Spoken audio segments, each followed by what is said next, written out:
तो गाइस फिर से स्वागत है आपका मेरे चैनल में पीसीएस विद चौहान। गाइस मेरा नाम है कीरत चौहान। यहाँ हम कर रहे हैं लूसेंट की सामान्य ज्ञान की बुक, जो कि इंपॉर्टेंट हो जाती है पीसीएस एग्जाम में अगर हम बात कर रहे हैं प्री की तो। ठीक है, तो गाइस यहाँ पे देखिए वनडे एग्जाम के लिए भी ये बुक बहुत ही ज़्यादा इंपॉर्टेंट है। अब इस बुक में हम क्या कर रहे हैं, इतिहास से चल रहा है जिसमें प्राचीन भारत का इतिहास है। अब हम जो करने जा रहे हैं चैप्टर नंबर 26 यानी कि राजपूत राजवंशों की उत्पत्ति। गाइस आप चाहें तो इंस्टाग्राम पे मुझे फॉलो कर सकते हैं और व्हाट्सएप पे भी मैसेज करके आप जो है अगर कोई हेल्प की ज़रूरत है तो आप मुझसे पूछ सकते हैं। तो दोस्तों विषय सूची की बात करते हैं। इतिहास हमारा चल रहा है, प्राचीन भारत हमारा चल रहा है, लास्ट है राजपूत राजवंश की उत्पत्ति। उसके बाद मध्यकालीन भारत है, फिर आधुनिक भारत है, विश्व इतिहास पढ़ेंगे। भूगोल में हम पढ़ेंगे वर्ल्ड ज्योग्राफी, फिर हम बात करेंगे इंडियन ज्योग्राफी की, फिर हमारे पास है इंडियन इकोनॉमी, देन हमारे पास इंडियन कॉन्स्टिट्यूशन है, फिर हमारे पास फिजिक्स केमिस्ट्री और बायोलॉजी है, देन हमारे पास साइंस एंड टेक्नोलॉजी है, विविध है, और उसके बाद खेलकूद एंड कंप्यूटर है। गाइस अगर कुछ पसंद आए तो वीडियो को लाइक कर दीजिएगा, कुछ पसंद आए तो चैनल को सब्सक्राइब कर दीजिएगा, कुछ पसंद आए तो चैनल को शेयर भी करिएगा। चलिए अब पहुंच जाते हैं जहां हमें पहुंचना है। तो गाइस अब हम लोग पहुंच चुके हैं राजपूत राजवंशों की उत्पत्ति। चलिए अब शुरू करते हैं हम लोग यहाँ से फटाफट। तो दोस्तों कहानी कुछ ऐसी है कि हम सबसे पहले पढ़ेंगे गुर्जर प्रतिहार वंश, राइट। और आगे बढ़ के देख लेते हैं और क्या क्या है। बहुत है गाइस, बहुत सारे वंश है। चलिए गुर्जर प्रतिहार देखते हैं। तो यहाँ पे जो मालवा है, मालवा भी आप देखते होंगे इसका मैक्सिमम पार्ट मध्य प्रदेश में मिलेगा। तो मालवा के जो शासक है नागभट्ट प्रथम, ठीक है। गुर्जर प्रतिहार वंश का कौन हो गया, आपका संस्थापक हो गया। तो पहला नाम ये याद रखना है, क्या नाम है, नागभट्ट प्रथम। फिर सेकंड नाम आ जाता है नागभट्ट द्वितीय, ठीक है। जो राष्ट्रकूट सम्राट गोविंद तृतीय, मतलब ये जो बंदा है ना, इसको गोविंद तृतीय ने हराया था इस बंदे को, ठीक है। अब प्रतिहार वंश यही वाला का सबसे शक्तिशाली प्रतापी राजा कौन है, आपका मिहिर भोज। इंपॉर्टेंट नाम याद रखिएगा। अच्छा इसकी जो राजधानी है इसने क्या बनाई, कन्नौज को बनाई, ठीक है। क्या है ये, विष्णु भक्त है और उसने विष्णु के सम्मान में आदि विहार की उपाधि धारण करी। आदि विराह की, सॉरी, किसकी उपाधि धारण करी, आदि विराह की, ठीक है। अच्छा राजशेखर प्रतिहार शासक क्या महेंद्र पाल के दरबार में रहते थे। किसके, महेंद्र पाल के दरबार में राजशेखर रहते थे। इस वंश का अंतिम राजा हो गया यशपाल। टाइम पीरियड है आपका 1036 का, ठीक है। अच्छा दिल्ली नगर की स्थापना जो है तोमर नरेश क्या अनंगपाल ने 11वीं शताब्दी के मध्य करवाई है, यानी कि 11वीं शताब्दी 1000 से लेकर 1100 के बीच की है। तो इसके मध्य में इन्होंने करवाई है दिल्ली नगर की स्थापना, ठीक है। तो अब आ जाते हैं गढ़वाल यानी कि राठौर राजवंश, ठीक है। राजपूतों वाला ही चला हिसाब किताब, ठीक है। तो गढ़वाल वंश की अगर हम बात करें, संस्थापक ही चंद्रदेव है। राजधानी इनकी होगी वाराणसी, यूपी में, आप जानते ही हैं। सबसे शक्तिशाली राजा हो गया आपका गोविंद चंद्र हो गया, और मंत्री इनके कौन थे, लक्ष्मीधर। ये क्या थे, शास्त्रों की अच्छी नॉलेज थी। जिसने क्या क्या लिखा है, कृत्यकल्पतरु नामक ग्रंथ लिखा। अच्छा तो ये जो बंदा है यानी कि गोविंद चंद की एक रानी यानी कि कुमार देवी ने सारनाथ में धर्म चक्र जन विहार बनवाया। क्या, धर्म चक्र जन विहार। अच्छा अब देखिए नाम आ जाता है पृथ्वीराज द्वितीय ने स्वयंवर से जयचंद की पुत्री यानी कि संयोगिता का अपहरण कर लिया। तो ये बात हो गई इंपॉर्टेंट। और इस वंश का जो अंतिम शासक है जयचंद था, ठीक है। जिसे गौरी ने, देखिए इंपॉर्टेंट बात हो गई, गौरी आ गया अब, यानी कि अब आप जान गए हैं कि जो है मुगल साम्राज्य आने वाला है, ठीक है, मुगल आने वाले। तो इस यहाँ पे लिखा है कि इस वंश का जो अंतिम शासक है यानी कि जयचंद, जिसे गौरी ने 1194 में जो है चंदावर युद्ध में मार डाला। कौन से राजवंश की बात हो रही है, गढ़वाल राजवंश की बात हो रही है। अब आ जाते हैं चहमान या फिर आप कह दीजिए चौहान वंश। तो दोस्तों मेरा नाम भी है कीरत चौहान, ओके, ठीक है। तो चौहान वंश का संस्थापक की बात करें तो वासुदेव है, और इस वंश की जो राजधानी अहिच्छत्र थी, ठीक है। बाद में क्या होता है, अजय राज द्वितीय ने क्या करा, अजमेर नगर की स्थापना करी और इसको बाद में क्या कर दिया, राजधानी बना दिया। तो इस वंश का जो सबसे शक्तिशाली शासक अर्णोराज के पुत्र है आपका विग्रह राज चतुर्थ, ठीक है। वीसल देव हुए, ठीक है। ये टाइम पीरियड है इनका 1153 से 63 का टाइम पीरियड। अच्छा जिसने हरि केली नाटक, संस्कृत नाटक की स्थापना करी। हरि केली नामक जो है नाटक लिखा है संस्कृत में, ठीक है। अच्छा यहाँ पे लिखा है सोमदेव विग्रह राज 4 के राजकवि थे, भैया नाम अजीब है। सोमदेव किसके राजकवि थे? विग्रहराज चतुर्थ के। ठीक है, तो इन्होंने जो है आपका ललित विग्रहराज नामक नाटक लिखा। 2.5 दिन का झोपड़ा नामक जो मस्जिद है शुरू में विग्रहराज चतुर्थ द्वारा निर्मित क्या है? एक विश्वविद्यालय यानी यूनिवर्सिटी थी। अच्छा, विद्यालय थी मतलब यूनिवर्सिटी थी, मतलब कॉलेज था। ठीक है, अब पृथ्वीराज तृतीय क्या है? इस वंश का कौन हो गया? आपका अंतिम शासक हो गया। चंद्रबरदाई की अगर बात करें तो पृथ्वीराज तृतीय का क्या था? ये राजकवि था और उनकी रचना क्या थी? पृथ्वीराज रासो, ये हम सब जानते हैं।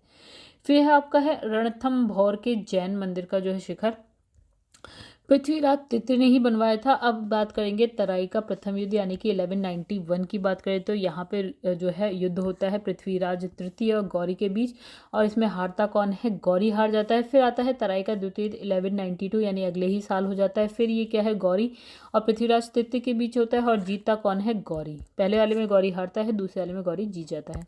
अच्छा, बात करते हैं यहाँ पे परमार वंश की। तो यहाँ पे लिखा है इसके संस्थापक जो है आपके क्या है? उपेंद्र राज है। इनकी राजधानी की बात करें तो धारण नगरी है। ठीक है, प्राचीन राजधानी की बात करें तो गाइस उज्जैन है। और फिर है परमार वंश की सबसे शक्तिशाली जो शासक है वो है राजा भोज। ठीक है, इनने क्या किया कि भोपाल के दक्षिण में भोजपुर नामक झील का निर्माण करवाया। ठीक है, अच्छा आगे बढ़ जाते हैं। इसमें लिखा है नैषधीय चरित के लेखक श्री हर्ष एवं प्रबंध चिंतामणि के लेखक हो गए मेरु तुंग। ठीक है, ये दोनों लेखक हैं, ये बुक है उनकी रचना है जो भी। ठीक है, राजा भोज ने जो है चिकित्सा गणित व्याकरण पर अनेक ग्रंथ लिखे हैं और भोजकृत युक्ति कल्पतरु में जो है आपका वास्तुशास्त्र के साथ साथ विविध वैज्ञानिक यंत्रों और उनके उपयोगों का भी उल्लेख है। ठीक है, आगे बढ़े। नव सहस्र चरित के रचिता कौन हो गए? पद्मगुप्त हो गए। आपका दश रूपक के रचिता हो गए धनंजय हो गए। धनिक हलायुध और अमित गति जैसे विद्वान जो है आपका वाक्यपति मुंज के दरबार में रहते थे और कभी राज की उपाधि से विभूषित जो शासक था उसका नाम है राजभोज। किस उपाधि से? कविराज। ठीक है, भोज ने अपनी राजधानी में जो है आपका सरस्वती मंदिर का निर्माण करवाया। चलो आगे बढ़ते हैं। तो इस मंदिर के परिसर में क्या होता है? संस्कृत विद्यालय भी खोला गया है। ठीक है, राजा भोज के शासनकाल में क्या होता है? धारा नगरी जो है विद्या और विद्वानों का प्रमुख केंद्र थी। इसने चित्तौड़ में क्या? त्रिभुवन नारायण मंदिर का निर्माण करवाया। भोजपुर नगर की स्थापना किसने करी है? राजभोज ने करी है। परमार वंश के बाद जो है आपका तोमर वंश का, उसके बाद चहमान वंश का, और अंततः यानी कि 1297 में अलाउद्दीन खिलजी के सेनापति यानी कि नसरत खां और उलुग खां ने मालवा पर अधिकार कर लिया। बाद में मुगल आ गए। ठीक है, यहाँ बात करेंगे अब हम चंदेल वंश की। तो चंदेल वंश प्रतिहार साम्राज्य के पतन के बाद बुंदेलखंड की भूमि पर जो होता है क्या? चंदेल वंश का स्वतंत्र राजनीतिक इतिहास प्रारंभ हो जाता है। ठीक है, तो बुंदेलखंड का प्राचीन नाम यहाँ पे क्या लिखा है? जेजाक भुक्ति। तो गाइस ये बात हो गई बहुत ज़्यादा इंपॉर्टेंट। चंदेल वंश की जो संस्थापक हैं वो हो गए नन्नुक, ये बात भी हो गई बहुत इंपॉर्टेंट। राजधानी की बात करें तो खजुराहो थी और प्रारंभ में इसकी राजधानी जो है कालिंजर यानी कि महोबा थी। ठीक है, राजा धंग ने अपनी जो राजधानी है कालिंजर से क्या करी? खजुराहो में स्थानांतरित कर दी। चंदेल वंश का प्रथम स्वतंत्र सबसे प्रतापी राजा की बात करें तो यहाँ पे हो गया यशोवर्मन। राइट, तो इसने कन्नौज पर आक्रमण किया। ठीक है, और प्रतिहार राजा यानी कि देवपाल को हराया। उसने एक जो है विष्णु की जो प्रतिमा है उसको प्राप्त किया, जिसे उसने जो है खजुराहो के विष्णु मंदिर में स्थापित कर लिया। यानी विष्णु की एक प्रतिमा कहाँ से? कन्नौज से कहाँ ले आते हैं? खजुराहो के एक विष्णु मंदिर में ला के रख देते हैं, स्थापित कर देते हैं। ठीक है, अब यहाँ लिखा है धंग ने जो है आपका जिननाथ, विश्वनाथ और वैद्यनाथ मंदिर का निर्माण करते हैं। इंपॉर्टेंट बात है गाइस, आपको पता होनी चाहिए। फिर कंदरिया महादेव मंदिर, ये भी बहुत ही इंपॉर्टेंट मंदिर है, उसका निर्माण जो है धंग देव द्वारा जो है 999 में करवाया गया। अच्छा, धंग ने जो है गंगा जमुना के संगम में शिव की आराधना करते हुए अपने शरीर का त्याग कर दिया। ठीक है, तो ये हो गई धंग की बात। ठीक है, अब लिखा है चंदेल शासक यानी कि विद्याधर ने कन्नौज के प्रतिहार शासक क्या नाम है? राज्यपाल की हत्या कर दी, क्योंकि उसने जो है महमूद के आक्रमण का सामना किए बिना जो है मतलब ये कह लीजिए कि महमूद गौरी कन्नौज पहुंचते हैं भैया। तो यहाँ का जो राजा है यानी कि राजपाल, ये बंदा क्या करता है, बिना महमूद से लड़े ही क्या करता है, आत्मसमर्पण कर देता है, मतलब हार जाता है। तो ये जो बंदा है यानी कि विद्याधर, उसने क्या करा, इसकी हत्या कर दी, मतलब गुस्से में। अच्छा, विद्याधर ही जो अकेला ऐसा भारतीय नरेश था जिसने महमूद, गौरी नहीं गई, गजनी, महमूद गजनी की महत्वाकांक्षाओं का जो है सफलतापूर्वक प्रतिरोध किया। मतलब इसने कहा यही एक बंदा था जिसने जो है विरोध किया है। अच्छा, चंदेल शासक कीर्ति वर्मन की राजसभा में रहने वाले जो कृष्ण मिश्र हैं, उसने प्रबोध चंद्रोदय की रचना करी है। तो इन्होंने महोबा के समीप क्या है, कीर्ति सागर नामक जो है जलाशय का भी निर्माण करवाया है। ठीक है, फिर लिखा है अलाउद्दीन, ये नाम सुना होगा आपने, नामक दो सेना नायक जो है आपका परमर्दी देव के दरबार में रहते थे, जिन्होंने पृथ्वीराज चौहान के साथ जो है युद्ध करते हुए अपनी जान गंवा दी।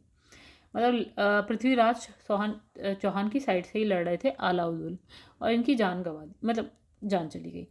फिर है चंदेल वंश का अंतिम शासक की बात है, परमर्दी देव ने 1202 में जो है कुतुबुद्दीन ऐबक की अधीनता स्वीकार कर दी, ये भी अधीन हो गया, राइट। तो इस पर जो है उसके मंत्री यानी कि अजय देव ने क्या करा, गुस्से में आकर उसकी हत्या कर दी भैया, उसको अच्छा नहीं लगा। चलिए आगे है सोलंकी वंश और गुजरात के जो चालुक्य वंश की बात करते हैं। तो सोलंकी वंश, उसके संस्थापक की बात करें तो मूलराज प्रथम हो गए। राजधानी की बात करें अनहिलवाड़, ठीक है। तो जो बंदा है मूलराज प्रथम, वो कौन से धर्म का अनुयायी है, शैव धर्म का। भीम प्रथम के शासनकाल में क्या होता है, महमूद गजनी ने सोमनाथ के मंदिर पर आक्रमण कर दिया, ठीक है। तो भीम प्रथम के जो सामंत यानी कि विमल ने आबू पर्वत पर दिलवाड़ा का प्रसिद्ध जैन मंदिर जो है बनवाया था।